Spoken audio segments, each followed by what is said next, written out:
Assalamualaikum dear students, hope so you will be fine. In this video we will discuss lecture number 2, analytical chemistry, concentration and different units of concentration.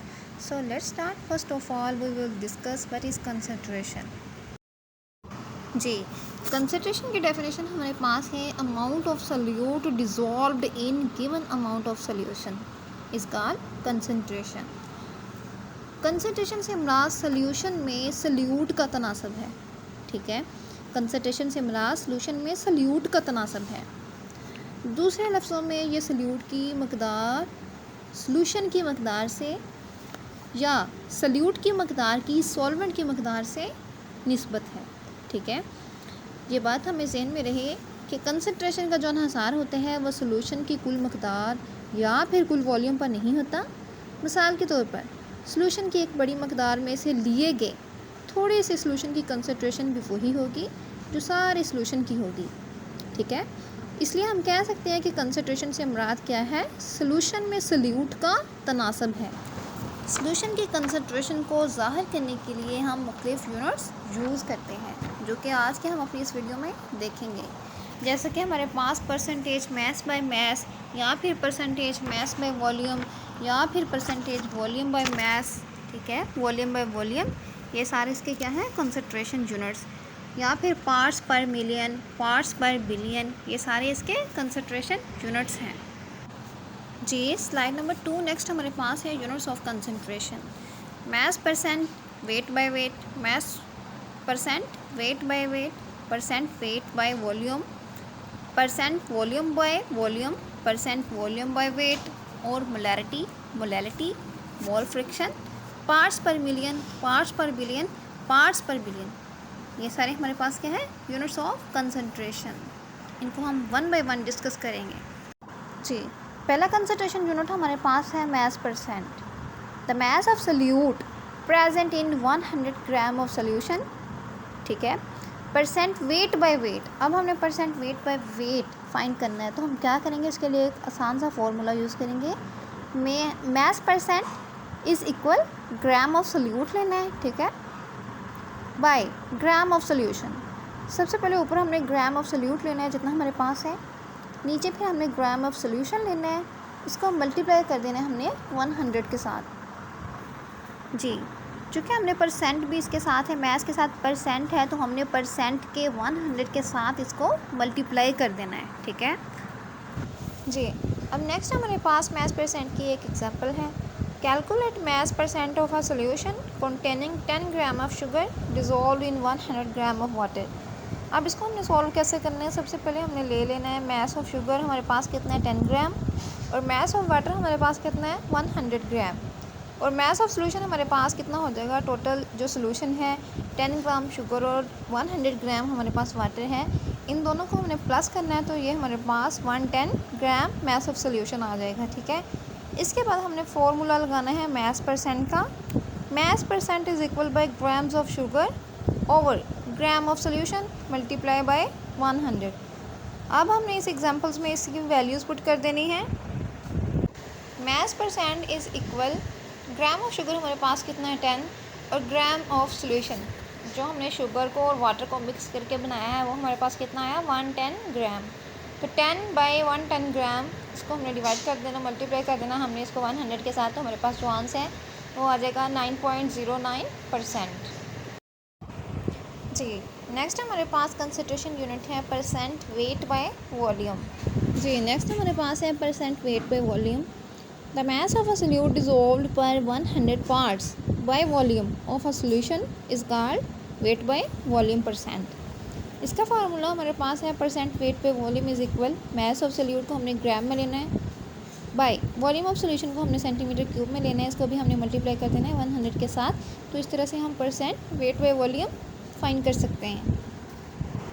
Ji, wait by volume में हमारे पास क्या होता है कि solute की grams में वो मकदार जो हमारे पास 100 सेंटीमीटर क्यूब सोल्यूशन में हल हो उसको हम वेट बाय वॉल्यूम बोलते हैं, ठीक है। नेक्स्ट हमारे पास तीसरा कंसंट्रेशन यूनिट है परसेंट वॉल्यूम बाय वॉल्यूम।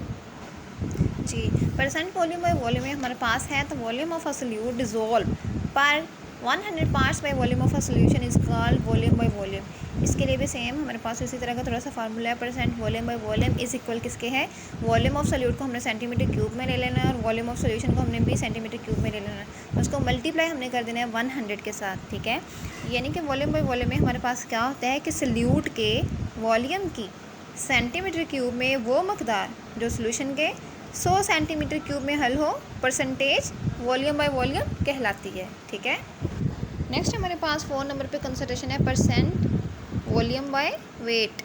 जी, अब हमारे पास कंसंट्रेशन यूनिट है परसेंट वॉल्यूम बाय वेट, ठीक है।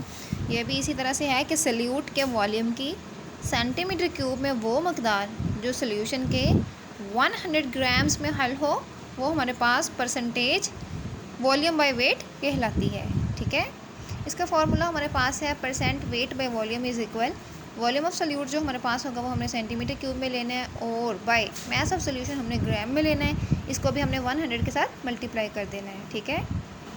नेक्स्ट हमारे पास है 5 नंबर पे मोलैरिटी और molar concentration.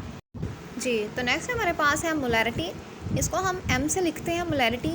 The number of moles of solute dissolved पर dm cube of the solution is called molarity.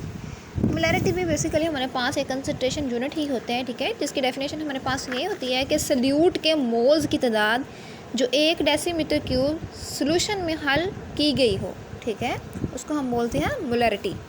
और इसको m से ज़ाहिर किया जाता है मोलैरिटी को। मोलैरिटी का फॉर्मूला हमारे पास होता है molarity is equal to moles of solute by dm cube of solution, ठीक है। फिर नीचे हमने लिखना होता है molarity is equal mass of solute जो हमारे पास है और by molar mass of solute को हमने मल्टीप्लाई कर देना होता है dm क्यूब ऑफ सोल्यूशन के साथ। यानी कि सबसे पहले हमने लिखना होता है मोलैरिटी इज़ इक्वल सोल्यूट के मोल्स की तादाद बाय सोल्यूशन का वॉल्यूम हमारे पास कितना है। उसके बाद मोलैरिटी इज़ इक्वल सोल्यूट का मास बाय सोल्यूट का molar mass multiply by solution का वॉल्यूम। जी, नेक्स्ट हमारे पास है what is the molarity of 0.25 gram of NaHCO3 in 100 centimetre cube of sugar, ठीक है। मैथ हमारे पास है मोलर मैथ हमने निकाल लेना है। उसके बाद वॉल्यूम ऑफ सोल्यूशन भी है हमारे पास और हमने जस्ट क्या करना है मोलैरिटी के फार्मूलाज में वैल्यूज़ पुट करके तो हमने मोलैरिटी को फाइंड कर लेना है, ठीक है। जी, नेक्स्ट हमारे पास 6 नंबर पे है मोलैलिटी और मोलैल कॉन्सेंट्रेशन, ठीक है। तो मोलैलिटी को हम छोटे m से लिखते हैं। The number of moles of solute dissolve पर 1 kg gram of solvent is called molality, ठीक है। अब मोलैलिटी का फॉर्मूला हमारे पास होता है molality is equal moles of solute by kg of solution. Molality is equal mass of solute, ठीक है। फिर हमने सोल्यूशन को फाइंड करने के लिए हमने क्या करना होता है, मोलर मास ऑफ सोल्यूट को हमने मल्टीप्लाई करना होता है सोल्यूशन के साथ, ठीक है। तो इस तरह हम मोलैलिटी को फाइंड करते हैं। जी, नेक्स्ट हमारे पास 7 नंबर पे जो कंसंट्रेशन यूनिट है वो हमारे पास है मोल फ्रिक्शन। मोल फ्रिक्शन को हम x से लिखते हैं। The ratio of the number of moles of a given component to the total number of moles of a solution, ठीक है। हमने क्या करना है, नंबर ऑफ मोल्स की जो रेशो है जो हमारे पास गिवन कंपोनेंट है उसको हमने डिवाइड कर देना होता है टोटल नंबर ऑफ मोल्स जो हमारे पास सोल्यूशन में प्रेजेंट है, ठीक है। इसका फॉर्मूला हमारे पास होते हैं mole fraction of solute is equal x1 is equal small na by n1 plus n2। ऊपर वाला जो हमारे पास n1 है ये हमारे पास नंबर ऑफ़ मोल्स को शो कर रहा है और जो हमारे पास नीचे है n1 प्लस n2 ये हमारे पास टोटल नंबर ऑफ़ मोल्स है सोल्यूशन के, ठीक है। सबसे पहले हमने मोल फ्रैक्शन ऑफ सोल्यूट लिखना है, ठीक है। उसके बाद हमने मोल फ्रैक्शन ऑफ सॉल्वेंट लिखना है। सोल्यूट के लिए हम x1 लिख लेंगे और मोल फ्रैक्शन ऑफ सॉल्वेंट के लिए हम x2 लिख लेंगे। इसी तरह हमने रेशो फाइंड करनी है, मोल फ्रैक्शन फाइंड करने हैं, फिर x1 प्लस x2 हमारे पास इक्वल हो जाएगा 1 के, ठीक है। इस तरह हमने मोल ऑफ फ्रिक्शन को फाइंड करना है। जी, नेक्स्ट हमारे पास है parts per million. Parts per million हमारे पास एक मेजरमेंट यूनिट है, ठीक है, जो किसी भी चीज़ की अमाउंट या कंसंट्रेशन को देखता है। ये आमतौर पर जो पार्ट्स पर मिलियन होता है ये हमारे पास एनवायरमेंटल साइंस, केमिस्ट्री और बायोलॉजी में यूज़ होता है, ठीक है। पार्ट्स पर मिलियन की डेफिनेशन हमारे पास होती है 1 पार्ट्स पर मिलियन का मतलब है कि एक हिस्सा किसी चीज़ का 1 मिलियन पार्ट्स में है, ठीक है। एक हिस्सा किसी चीज़ का 1 मिलियन पार्ट्स में है। इसका मतलब ये है कि अगर आपके पास 1 मिलियन यूनिट्स हैं तो उसमें से 1 यूनिट किसी स्पेसिफिक सब्सटेंस का होगा।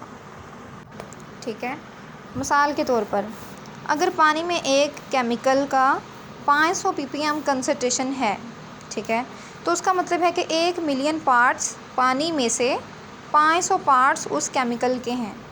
ठीक है, और पार्ट्स पर मिलियन के लिए हमारे पास फार्मूला होता है parts per million is equal to mass और volume of solute by mass और वॉल्यूम ऑफ सोल्यूशन लेना है, और इसको हमने मल्टीप्लाई कर देना है 10 की पावर 6 के साथ। जी, नेक्स्ट क्लास में हमारे पास कंसंट्रेशन यूनिट है पार्ट्स पर बिलियन।